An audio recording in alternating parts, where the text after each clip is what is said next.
केदारनाथ और बद्रीनाथ के दर्शन कर प्रधानमंत्री नरेंद्र मोदी दिल्ली लौट चुके हैं, लेकिन इस 2 दिन के दौरे में क्या क्या उत्तराखंड को मिला, क्या क्या नहीं मिला, इसकी अब खूब चर्चा हो रही है। प्रधानमंत्री लौटे तो अल्मोड़ा की बाल मिठाई और उत्तराखंड की पहाड़ी टोपी के साथ लौटे, मगर जब रात में प्रधानमंत्री नरेंद्र मोदी बद्रीनाथ धाम में विश्राम कर रहे थे, तब हरीश रावत हरिद्वार के बहादुराबाद थाने के बाहर धरना दे रहे थे।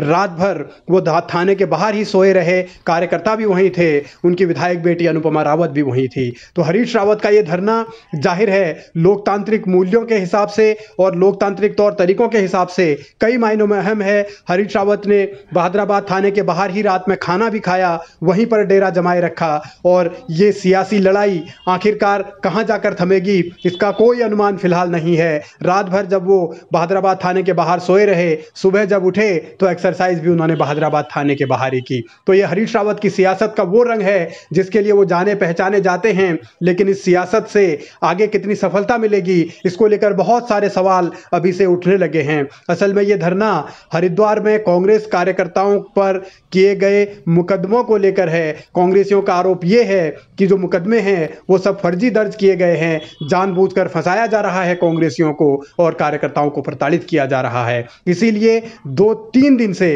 अनुपमा रावत धरने पर हैं, तो हरीश रावत भी अब लगातार दूसरे दिन धरने पर डटे हुए हैं। अब तो नौबत यह है कि कांग्रेस के कार्यकर्ता अपने तमाम जानवरों को भी वहीं लेकर पहुंच गए हैं, गाय भैंस लेकर पहुंचे हैं और थाने के बाहर ही बांधने की जिद उन्होंने लगा रखी है। लेकिन इस सियासी लड़ाई में ये मवेशी भी आए हैं, तो इसका भी एक संदेश है और इस संदेश के जरिए बहुत सारे सवाल दागे जा रहे हैं हरिद्वार की पुलिस पर, धामी की पुलिस पर, हरिद्वार के प्रशासन पर, और इन सवालों के जरिए ही लड़ाई आगे लड़ने की कोशिश की जा रही है। अनुपमा रावत लगातार यही कह रही हैं कि उत्पीड़न बर्दाश्त नहीं होगा।